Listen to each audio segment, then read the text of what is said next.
Chapter पादपों में श्वसन रेस्पिरेशन इन प्लांट्स। इसमें हम क्या देखेंगे कि पादप श्वसन कैसे करें। श्वसन में पता है क्या होता है कि जटिल अणुओं जैसे कार्बोहाइड्रेट शर्करा को तोड़कर ऊर्जा उत्पन्न करना, है ना, ऑक्सीजन की उपस्थिति में या अनुपस्थिति में, इसे ही क्या बोलते हैं। और ऊर्जा जो होती है एटीपी के रूप में होती है, तो उसी को हम क्या बोलते हैं, श्वसन बोलते हैं। अभी श्वसन वायवीय तथा अवायवीय दोनों प्रकार के हो सकते हैं। वायवीय श्वसन में O2 की आवश्यकता होती है शर्करा को तोड़ने के लिए, तथा यह O2 पादपों में पत्ती के रंध्र तथा तने में वात रंध्र द्वारा गैसों के आदान प्रदान यानी विसरण प्रक्रिया द्वारा होता है। किस तरह से O2 का आदान प्रदान होता है? विसरण प्रक्रिया द्वारा पत्ती के रंध्र और अगर हम तने की बात करें उसमें वात रंध्र होते हैं। अब ये प्रक्रिया होती क्या है, जिसमें हम क्या करते हैं, जो हमने ग्लूकोज बनाया था उच्च पादप प्रकाश संश्लेषण से, प्रकाश संश्लेषण अभिक्रिया से, तो उसको अब हम तोड़ के ऊर्जा बना रहे हैं। तो C6H12SOLO6 को ऑक्सीजन की उपस्थिति में यानी 6O2 की उपस्थिति में क्या करते हैं, तोड़ते हैं, किसमें 6H2O 6CO2, और हमें क्या मिलती है, एटीपी ऊर्जा मिलती है। अब देखो हम इसकी प्रक्रिया के ऊपर बात करते हैं। दो प्रकार की होती है, एक वायवीय एक अवायवीय। अगर हम वायवीय श्वसन की बात करें तो चार प्रक्रिया होती है, यानी चार प्रक्रिया पूरी संपन्न होती है ये उसको तोड़ना, है ना, एटीपी बनना। पहली होती है ग्लाइकोलाइसिस, है ना, फिर होती है एसिटाइल कोई एक एंजाइम का निर्माण, और फिर होती है क्रेब्स चक्र, और चौथी होती है हमारी ईटीएस या ईटीसी, इलेक्ट्रॉन ट्रांसफर सिस्टम या चेन। ठीक है ना। अब ये होती कहाँ कहाँ है? ग्लाइकोलाइसिस जो है वो कोशिका द्रव में होती है। एसिटाइल कोई का एंजाइम निर्माण जो है, एसिटाइल कोई का निर्माण वो कहाँ पर होता है? माइटोकॉन्ड्रिया में। और सारी जो कि माइटोकॉन्ड्रिया में, बस माइटोकॉन्ड्रिया में कहाँ कहाँ होगी, ये जो होती है एसिटाइल कोई का, ये माइटोकॉन्ड्रिया के आधात्री मैट्रिक्स में होती है। उसके बाद जो हमारी क्रेब्स चक्र है ना, क्रेब्स साइकिल है, वो हमारी कहाँ पर होती है? माइटोकॉन्ड्रिया की आधात्री में।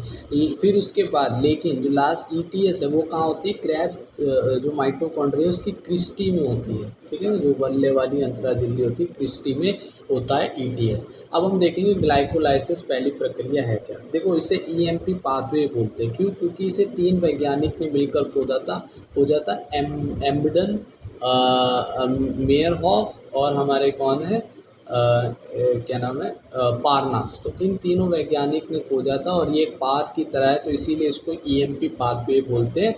अब ये ग्लाइकोलाइसिस कहाँ हो रहा है? कोशिका द्रव में संपन्न हो रहा है, और इसमें O2 की यूज़ नहीं होती, इसीलिए ये अवायवीय और वायवीय दोनों जीवों में, जो श्वसन वाले जीव हैं उन दोनों में होता है। ठीक है ना। अब CO2 इसमें नहीं बनती है। ठीक है ना। CO2 कहाँ बनेगी वो भी हम आगे बात करें। देखो हमें क्या बनाना है, CO2 6H2O और ऊर्जा एटीपी बनानी है। ठीक है ना, उसको तोड़ के। तो यहाँ पर CO2 नहीं बन रही है, लेकिन जल का अणु बनता है। ठीक है ना। तो ये 10 स्टेप का पाथवे है जिसमें 10 एंजाइम लगते हैं, और यहाँ पर आप अभी हम बात करेंगे 2 एटीपी और 2 NADH2 का क्या होता है? निर्माण होता है। ठीक है ना, ये याद रखें। अब ये क्या है प्रक्रिया, देखो हम ये उच्च पादप प्रकाश संश्लेषण पढ़ चुके हैं कि जिसमें ग्लूकोज को क्या होता है, ये पूरी ग्लाइकोलाइसिस की प्रक्रिया 10 चरण में होती है। ग्लूकोज जो है पहले ग्लूकोज 6 फॉस्फेट पे बनता है, फिर ये फ्रक्टोज 6 फॉस्फेट में, फिर fructose 6 phosphate fructose 1,6 bi phosphate में, फिर ये 3 फॉस्फोग्लिसरिक एल्डिहाइड में, फिर ये 3 phosphoglyceric aldehyde 1,3 bi phosphoglyceric aldehyde में बनता है, और फिर ये 1,3 बाय फॉस्फोग्लिसरिक एसिड में बनता है। और एक और चीज़ याद रखना, ये जो 3 फॉस्फोग्लिसरिक एल्डिहाइड है जो फ्रक्टोज 1,6 बायफॉस्फेट के बाद बनता है, तो ये जो 3PGA है ना, एल है, जो 3PGAL है, उसको हम DHAP भी लिख सकते हैं। इसका आइसोमर है डी हाइड्रोक्सी एसीटोन फॉस्फेट। ठीक है ना, ये इसके रूप में भी लिखा जा सकता है। फिर उसके बाद हमारा क्या था, 1,3 बाय फॉस्फोग्लिसरिक एसिड के बाद 3 फॉस्फोग्लिसरिक एसिड, फिर बनता है 2 फॉस्फोग्लिसरिक एसिड, फिर बनता है 9वां चरण 2 फॉस्फोइनॉल पायरुविक एसिड, फिर लास्ट का जो हमारा 10वां चरण बनता है 2 पायरुविक एसिड। तो ये इस तरह से 10 चरण में होता है। इसका शॉर्टकट भी इस तरह से हम लिख सकते हैं। ग्लूकोज जो है वो बना पहले स्टेप में G6P, फिर बना F6P, फिर F16YP, फिर 3PGL। अब 3PGL को हम क्या लिख सकते हैं, DHAP भी लिख सकते हैं। फिर ये बना 13YPGL, फिर बना 13YPGA, फिर बना 3PGA, फिर 2PGA, फिर 2PEP, लास्ट में बना 2PA पायरुविक एसिड। अब यहाँ पर याद रखने वाली चीज़ें क्या है वो ध्यान में रखना कि पहले और तीसरे चरण में, यानी पहला जब ग्लूकोज से ग्लूकोज 6 फॉस्फेट बनना था और तीसरा चरण फ्रक्टोज 6 फॉस्फेट से फ्रक्टोज 1,6 बाई फॉस्फेट बनना था, तो उस समय क्या होता है, ATP जो है खर्च होती है एक एक दोनों में, तो 2 ATP खर्च हो गए, ठीक है ना। उसके बाद हमें याद रखना है कि छठे चरण में क्या होता है, छठे चरण में डायरेक्ट यानी कि 1,2,1,3 बाय फॉस्फोग्लिसरिक एल्डिहाइड से जब 1,3 बाय फॉस्फोग्लिसरिक एसिड बनता है तो यहाँ पर 2 NADH2 का निर्माण होता है, ठीक है ना, छठे चरण में।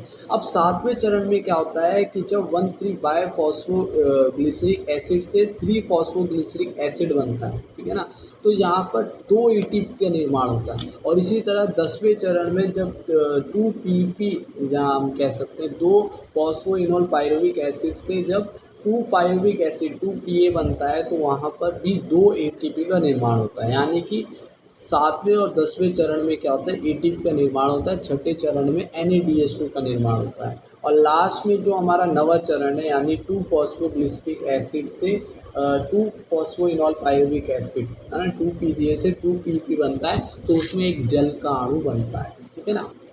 तो यहाँ पर क्या हो गया, पहले और तीसरे चरण में तो 2 ATP खर्च हो गए, उसके बाद हमारा सातवें और 10वें चरण में 4 ATP बन गए, छठे चरण में 2 NADPH बन गए, नेट क्या हुआ, 2 ATP और 2 NADPH NADH2 हमारा निर्माण हुआ है। तो इस तरह से हम यहाँ पर ये लिख सकते हैं जो मैंने पहले बता दिया था। यानी कि यह जो है 10 चरण की प्रक्रिया कोशिका द्रव्य होती है और इसके लिए ऑक्सीजन की आवश्यकता नहीं होती है। तो यह ये जो प्रक्रिया है वायवीय व अवायवीय श्वसन दोनों में हो सकती है या होती है, ठीक है ना। अब श्वसन के प्रकार हमें पता है, एक वायवीय होता है एरोबिक और एक अवायवीय होता है एनारोबिक, ठीक है ना।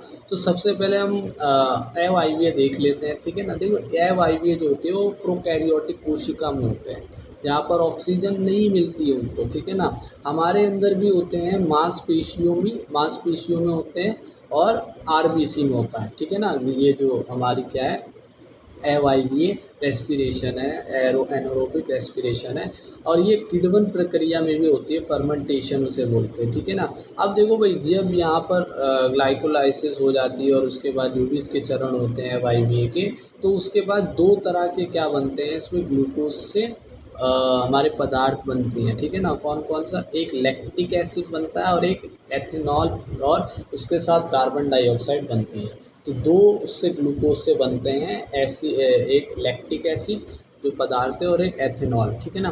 तो लैक्टिक एसिड कैसे बनता है, देखो भाई, लैक्टिक एसिड सबसे पहले देखो ग्लाइकोलाइसिस होगी तो होनी है, ठीक है ना, जिससे 2 ATP 2 NADH2 बन गए। अब उसके बाद क्या हुआ, ये ग्लाइकोलाइसिस डायरेक्ट जो है पायरुविक एसिड बना लेती है, ओह सॉरी, ये पायरुविक एसिड बना लिया, ग्लाइकोलाइसिस हो गई ना कंप्लीट, पायरुविक एसिड 2PA बना दिया। अब ये जो है डायरेक्ट क्या करती है, लैक्टिक एसिड बना लेती है एक एंजाइम की उससे, लैक्टेटिक डिहाइड्रोक्सीजिनेज से, और 2 NADH2 खर्च करके, यानी कि 2 NADH2 खर्च करके ये लैक्टिक एसिड बना लेती है लैक्टेटिक डिहाइड्रोजिनेज से, यानी कि 2 ATP बच गए, यानी कि इससे सिर्फ 2 ATP का निर्माण हो रहा है। उसके बाद अगर हम देखें तो एथेनॉल किस तरह से बनना है कि फिर से हमारी क्या हो जाएगी, ग्लाइकोलाइसिस हो जाए, जिससे 2 ATP 2 NADH2 बन जाएंगे। अब यहाँ पर जब पायरुविक एसिड जो होता है डायरेक्ट जो होता है बन जाता है एथेनॉल में, और एथेनॉल जो होता है वो कितने कार्बन का होता है, 4 कार्बन का होता है, 2 कार्बन का होता है, और इसको वो करेंगे तो 4 कार्बन का हो गया। और पायरुविक एसिड जो हमने बनाया तो 6 कार्बन के थे, तो 2 कार्बन कहाँ गए, तो 2 कार्बन का ये कार्बन डाइऑक्साइड बना लेता है, ठीक है ना। और यहाँ भी 2 NADH2 खर्च करता है, और साथ में एथेनॉलिक जो डिहाइड्रोक्सीजिनेज इसका एंजाइम होगा उसकी मदद से ये एथेनॉल बना देता है। तो यहाँ भी जो कितनी बनी ATP, 2 ATP जो है बनती है। तो इस तरह से हमने अवायवीय श्वसन देख लिया। अब हम वायवीय की ही बात करते हैं जिसमें हमने ग्लाइकोलाइसिस करवा दी, यहाँ भी वही सेम चीज़ होगी, ठीक है, जिसमें 2 ATP 2 NADH2 बन गए। अब उसके बाद पायरुविक एसिड हमें मिल गया। अब ये जो पायरुविक एसिड है वायवीय श्वसन में क्या होता है, माइटोकॉन्ड्रिया में जाता है, ठीक है ना। अब ये माइटोकॉन्ड्रिया किस में जाता है, आधात्री में, यानी दूसरा चरण संपन्न होगा जो कि एसिटाइल कोए का निर्माण। तो ये क्या होता है, जब ये एसिटाइल कोए का निर्माण करवाता है तो उसके लिए ये एक एंजाइम जो होता है पायरूवेट डिहाइड्रोक्सीजिनेज, और आयन होते हैं कुछ मैग्नीशियम के, उसकी मदद से ये डायरेक्ट बना देता है एसिटाइल कोए को। और साथ में देखो एसिटाइल कोए जो होता है वो 4 कार्बन को होता है, ठीक है। 2 पायरुविक एसिड से 2 एसिटाइल कोए, यानी 2 कार्बन का था तो 2 2 4 4 कार्बन का हो गया, तो 2 कार्बन कहाँ गए, ठीक है ना। 2 कार्बन का क्या बना देता है, ये CO2 बना देता है, यानी कि यहाँ पर क्या बनती है, कार्बन डाइऑक्साइड बनती है, ठीक है ना। और साथ में याद रखना 2 NADH2 का भी निर्माण होता है, ठीक है ना। क्या किस किस का निर्माण हुआ, एक तो हमारी कार्बन डाइऑक्साइड बन गई, एसिटाइल कोए का निर्माण हो गया, और साथ में हमारी 2 NADH2 का निर्माण हुआ, ठीक है ना। अब ये एसिटाइल कोए जो हमारा एंजाइम बना है वो क्रेब्स चक्र में भाग लेगा, ठीक है ना। अभी हमारे पास टोटल जो है हमारे पास 2 ATP हो गई है इस वायवीय श्वसन में, 4 NADH2 हो गई है, और हमने 2 CO2 भी निकाल दिए, ठीक है ना। और एक जलकाणु भी निकाला था। अब देखो क्रेब्स चक्र क्या होता है, इसको हम देखेंगे थोड़ा। इसे क्रेब्स चक्र को TAC साइकिल भी बोलते हैं, ठीक है ना, क्योंकि इसका पहला उत्पाद जो है वो ट्राई कार्बोक्सिलिक एसिड होता है। और ये क्रेब्स चक्र क्यों कहलाता है, क्योंकि इसे क्रैब नाम के वैज्ञानिक ने खोजा था, ठीक है ना। ये देखिए चक्र की तरह ही होता है, और ये भी कहाँ हो रहा है, हमारी माइटोकॉन्ड्रिया की आधात्री मैट्रिक्स में हो रहा है। अब ये देखिए